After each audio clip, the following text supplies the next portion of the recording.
Red hair pirate. One பீஸ்ல நம்ம first பார்த்த பைரேட்னா அது இவங்க தான். இவங்க ரொம்ப ரொம்ப பவர்ஃபுல். ரெட் ஹேர் அப்படின்னாலே ஒரு பிராண்டு. இவங்க எந்த அளவுக்கு பவர்ஃபுல்னா மெரைன் ஃபோர்ல என்டர் ஆகி வார ஸ்டாப் பண்ண சொன்னோனே ஸ்டாப் பண்ணியிருப்பாங்க. அதுலயும் கிசாரு மாதிரி ரொம்ப பவர்ஃபுல்லான அட்மிரல் கூட பேட்டில் பண்ண பயந்துருப்பான். வேர்ல்டு கவர்மெண்டோட பிக்கஸ்டான த்ரெட்டாவும் இவங்க இருந்துகிட்டு இருக்காங்க. இந்த வீடியோல இந்த க்ரூ எப்படி ஸ்டார்ட் ஆனது, அதுல யார் யார் இருக்காங்க, அவங்க எவ்வளவு பவர்ஃபுல், இது எல்லாத்தையும் பார்த்துடலாம்.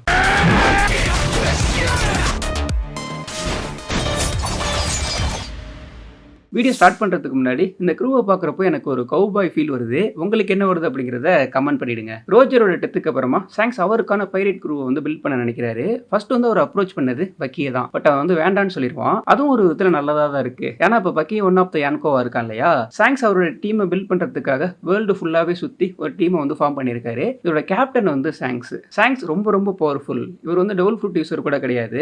ஆனாலும் 3 டைப் ஆஃப் ஹாக்கி இருக்கு இல்லையா, அதை வேற லெவலில் யூஸ் பண்ணுவார். அதுலேயும் அட்வான்ஸ் வெர்ஷன் வந்து சாங்ஸ் வந்து யூஸ் பண்ணுவாரு. சாங்ஸ் நடந்து வராருன்னா வில் பவர் கம்மியா இருக்காங்க இல்லையா, அவங்களால நிக்க கூட முடியாது. இவரோட ஹாக்கிங்கிறது அந்த அளவுக்கு ஸ்ட்ராங்கா இருக்கும். இவரால ஹாக்கியை லாங் ரேஞ்சிலையும் யூஸ் பண்ண முடியும். கிரீன் புல்ல வானோ கண்ட்ரிக்குள்ள என்டர் ஆகாமலே ரொம்ப மைல் தூரத்திலிருந்து ஹாக்கியை யூஸ் பண்ணி அவனை த்ரெட் பண்ணி மிரட்டி அனுப்பிச்சிருப்பாரு. அந்த அளவுக்கு இவரோட கான்கரர் ஹாக்கிங்கிறது வந்து ரொம்ப ரொம்ப ஸ்ட்ராங்கா இருக்கும். சாங்ஸுக்கு வந்து அப்சர்வேஷன் ஹாக்கி கில்லர்னு சொல்லிட்டு ஒரு நிக் நேம் இருக்கு. சாங்ஸ் வந்து ஹாக்கி யூசர் மட்டும் கிடையாது, ரொம்ப சூப்பரான ஸ்வாட்ஸ்மேன். சாங்ஸுக்கும் மீஹாக்குமான பேட்டில்ங்கிறது வந்து கண்டினியூவா நிறைய டைம் நடந்துகிட்டே இருந்திருக்கும். மீஹாக் அவர் வந்து ஸ்வாட் யூஸ் பண்ணி பேட்டில் பண்றதுல ஒரு லெஜெண்ட். அவர் ஒருத்தரோட பேட்டில் பண்றாருன்னா அந்த பர்சனும் ஸ்வாட் யூஸ் பண்ணி நல்லா பேட்டில் பண்ண தெரிஞ்சா மட்டும்தான் அவர் பண்ணுவாரு. இல்லைன்னா கண்டினியூவா அந்த பேட்டில்ங்கிறது வந்து நடந்துகிட்டே இருக்காரு. இவங்க 2 பேருக்கு நடந்த பேட்டில் இருக்கு இல்லையா, இது ஃபேமா இருக்கும், நிறைய பேருக்கு தெரிஞ்சிருந்திருக்கும். ஒயிட் பியர்டை மீட் பண்றப்போ ஒயிட் பியர்ட் வந்து இதை மென்ஷன் பண்ணியிருந்திருப்பாரு. சாங்ஸோட ஸ்வாட் எந்த அளவுக்கு பவர்ஃபுல்னு சொல்லிட்டு இன்னும் அவங்க ரிவீல் பண்ணல. பட் ஸ்ட்ராங்கான ஒன்னா தான் இருக்கும். அதுலயும் ஒரு ஹாக்கி யூஸ் பண்ணி பேட்டில் பண்றாருன்னா செமையா இருக்கும். இன்னும் சாங்ஸோட ஃபுல் பவர் வந்து ரிவீல் பண்ணல. ஸோ சாங்ஸுக்கு கண்டிப்பாக பிளாக் பீரியடோட ஒரு தரமான ஒரு பேட்டில்ங்கிறது வந்து வரும். அப்போதைக்கு பார்க்கலாம் சாங்ஸ் எந்த அளவுக்கு பவர்ஃபுல், பிளாக் பீரியட் எந்த அளவுக்கு பவர்ஃபுல்லாக இருக்காங்கன்ட்டு. பென் பெக்மன் சாங்ஸுக்கு அடுத்த அத்தாரிட்டியில் இருக்கிறது வந்து பெக்மன் தான். இவர் தான் சாங்ஸ் ஃபர்ஸ்ட் சேர்த்த மெம்பர். இவர் வந்து நார்த் ப்ளூவை சேர்ந்தவர். இவருமே ரொம்ப ரொம்ப பவர்ஃபுல். இவரை பார்க்குறப்போ எப்பவுமே கையில் ஒரு கண்ணோடையும் ஒரு சிகரெட்டோடையும் தான் இருப்பாரு. அது ரெண்டையுமே யூஸ் பண்ணி மவுண்டைன் பேண்டிட் இருக்காங்க இல்லையா, அவங்கள நிறைய பேரை அவர் அடிச்சு கில் பண்ணியிருப்பாரு. கண்ணை வச்சு ஷூட் பண்ணியிருக்க மாட்டாரு, அதை வச்சு அடிச்சிருப்பாரு. பென் பெக்மன் வந்து ரொம்ப ரொம்ப இன்டெலிஜென்ட். கிசார் மாதிரி ஒரு பவர்ஃபுல்லான அட்மிரல் இருக்கப்ப கூட அவன் நோட்டீஸ் பண்ணாத மாதிரி ஷிப்ல வந்து என்டர் ஆயிருப்பாரு.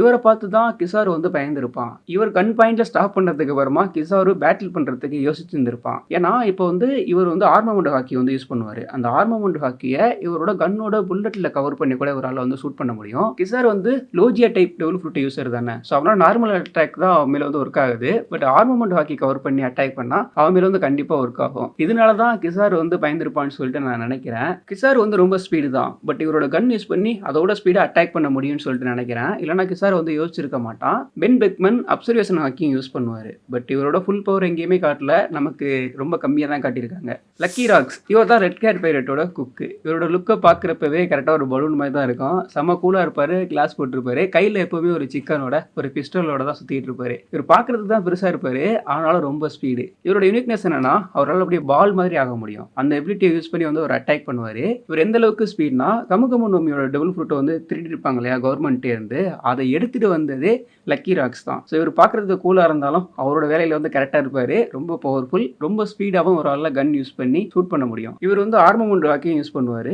லக்கி ராக்ஸ் வந்து சவுத் ப்ளூ எசோப். இவர் வந்து நம்ம எல்லாருக்குமே தெரிஞ்சிருக்கும். இவர் தான் உசோப்போட அப்பா. ஃபர்ஸ்ட் சாங்ஸ் வந்து பக்கியை அப்ரோச் பண்ணதுக்கு அப்புறமா அடுத்து எசோப்பை தான் வந்து அப்ரோச் பண்ணியிருப்பாரு. பட் அப்போதைக்கு அந்த ஒரு வேண்டான்னு சொல்லி இக்னோர் பண்ணிடுவாரு. சாங்ஸ் அப்ரோச் பண்ணுறதுக்கு முன்னாடியே அவருக்கான ஒரு பேரை வந்து அவர் சம்பாதிச்சு வச்சிருந்திருப்பாரு. இவர் தான் அந்த டீமோட ஸ்னைப்பர். இவர் வந்து டார்கெட் பண்ணி ஒன்று அட்டாக் பண்ணாருன்னா அது வந்து மிஸ்ஸே ஆகாது. லூஃபி கிட்ட வந்து அவர் சொல்லியிருப்பாரு, இதுவரைக்கும் நான் டார்கெட் பண்ணி எதையுமே மிஸ் பண்ணது இல்லைன்னு சொல்லிட்டு. இவரோட அக்யூரேட் எந்த அளவுக்கு இருக்குன்னா ஒரு 100 அடி தள்ளி இருக்க எறும்போட ஆண்டனாவை இவரால் கரெக்டா அடிக்க முடியும். அதுவும் அந்த எறும்புக்கு எதுவுமே ஆகாம அந்த அளவுக்கு இவரால் ஷார்ப்பா அட்டாக் பண்ண முடியும். இவர் வந்து கெக்கோ ஐலாண்டை சேர்ந்தவர். இவங்க டீமேட்ஸ் இருக்காங்க இல்லையா, இவங்க வந்து இவரை வந்து சேசர் சொல்லிட்டு தான் கூப்பிடுவாங்க. இவரோட வெப்பனும் பிஸ்டல் தான். இவர் வந்து அப்சர்வேஷன் ஹாக்கி வந்து யூஸ் பண்ணுவாரு. அது எந்த அளவுக்கு அக்யூரேட்டா இவரால் யூஸ் பண்ண முடியும்னா கிட் பைரேட் இருக்காங்க இல்லையா, அவங்க ஹீல் ஆயிட்டாங்க அப்படிங்கறத இவர் வந்து சொல்லி இருந்திருப்பாரு. ஒனிகாஷிமா அட்டாக் நடந்தது இல்லையா, அதுக்கப்புறம் இவரோட அப்சர்வேஷன் ஹாக்கிங்கிறது அந்த அளவுக்கு இருக்கும். லைம் ஜூஸ் இவரும் ரெட் ஹேர் பைரேட்ல சேர்றதுக்கு முன்னாடியே ஹொஸ்டான பைரேட்னு சொல்லிட்டு வேர்ல்டு கவர்மெண்ட் இருந்து பேர் எடுத்தவர் தான். இவர் வந்து 2 விதமான வெப்பன் யூஸ் பண்ணி காட்டியிருப்பாங்க.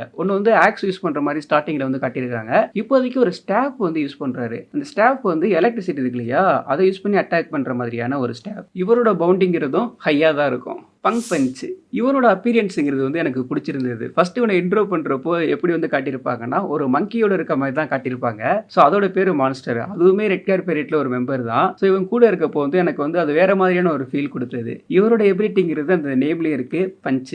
பஞ்ச் பண்ணி அட்டாக் பண்ணக்கூடிய ஒரு பெர்சன் தான். பட் இவர் வந்து இதுக்கு முன்னாடி இருந்தாங்க இல்லையா, அவங்க அளவுக்கு பவர்ஃபுல்லா இருப்பாரான்னு சொல்லிட்டு தெரியல. பட் இவரோட பஞ்சோட இம்பாக்ட்ங்கிறது ரொம்ப அதிகமா இருக்கலாம். இந்த க்ரூவோட மிஸ்யூசியன் வந்து இவர் தான். பங்க் பஞ்சுமே பிஸ்டல் வந்து யூஸ் பண்ணுவாரு. மான்ஸ்டர் இந்த மங்கி தான். இது என்னதான் மங்கியா இருந்தாலும் இது இன்டெலிஜென்ட். இதால வந்து ஹியூமனோட லாங்குவேஜ் வந்து அண்டர்ஸ்டாண்ட் பண்ணிக்க முடியும். பேட்டில் பண்றப்ப எப்பவுமே இது பங்க் பஞ்சோட சேர்ந்து தான் பேட்டில் பண்ணும். பேட்டிலுக்கு மட்டும் கிடையாது, எப்பவுமே பங்க் பஞ்சோட சேர்ந்து தான் நம்ம பார்க்கலாம். இதுவுமே மிஸ்யூசியன். இவங்க ரெண்டு பேரோட காம்போ வந்து இன்ட்ரெஸ்டிங்கா இருக்கு. ஸோ பங்க் பஞ்சும் பண்ணுவான், பிளஸ் பிஸ்டலும் யூஸ் பண்ணுவான். இந்த மங்கியும் பஞ்ச் பண்ணி பேட்டில் பண்ணா அதுவும் நல்லா தான் இருக்கும். இந்த மங்கிஸ் எல்லாம் க்ரூவில் இருக்கப்போ அந்த க்ரூவை வந்து இது இன்னும் இன்ட்ரெஸ்டிங் ஆக்கும்.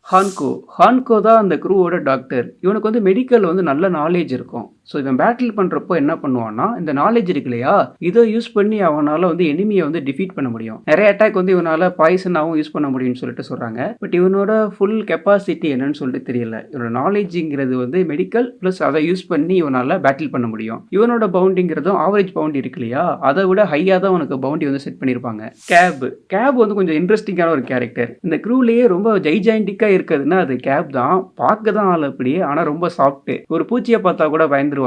இதை கரெக்டாக நம்ம எங்கே கனெக்ட் பண்ணி பார்க்கலாம்னா, பீக்கா இருக்கான் இல்லையா, பீக்கா வந்து ஒரு ஜெய்ஜாயிண்டிக்காக இருப்பான். அவனோட வாய்ஸை பார்த்தா சிரிப்பு வந்துடல. கேப் வந்து கொஞ்சம் பயந்த சுபாவம், அதனால வீக்கான ஒரு பர்சன்லாம் கிடையாது. இவரோட எபிலிட்டிங்கிறது வந்து ரோர். ஒரு கத்துனாருன்னா அந்த எபிலிட்டி யூஸ் பண்ணி பேரலைஸ் பண்ண முடியும். ஒரு ரோர் பண்ணுறாருன்னா அது பிளேடு மாதிரியும் எனிமியை வந்து அட்டாக் பண்ணும். இவர் என்னதான் பூச்சியெல்லாம் பார்த்து பயந்தாலும் வீக்கான ஒரு பர்சன்லாம் கிடையாது, ஸ்ட்ராங்கான ஒரு பர்சன் தான். பில்டிங் ஸ்னேக் இவன் வந்து டேட்டூ போட்டிருப்பான், அதுவே செம்மையா இருக்கும். பில்டிங் ஸ்னேக்கோட எபிலிட்டி என்னன்னா ஸ்வாட். இவன் வந்து 2 ஸ்வாட் யூஸ் பண்ணி பேட்டில் பண்ணுவான். ஸோ ஸ்வாட்ஸ் வந்து ஆல்ரெடி சாங்ஸ் யூஸ் பண்ணுவார். அதுக்கப்புறம் நிறைய பேர் வந்து பிஸ்டல் தான் வந்து யூஸ் பண்ணிட்டு இருக்காங்க.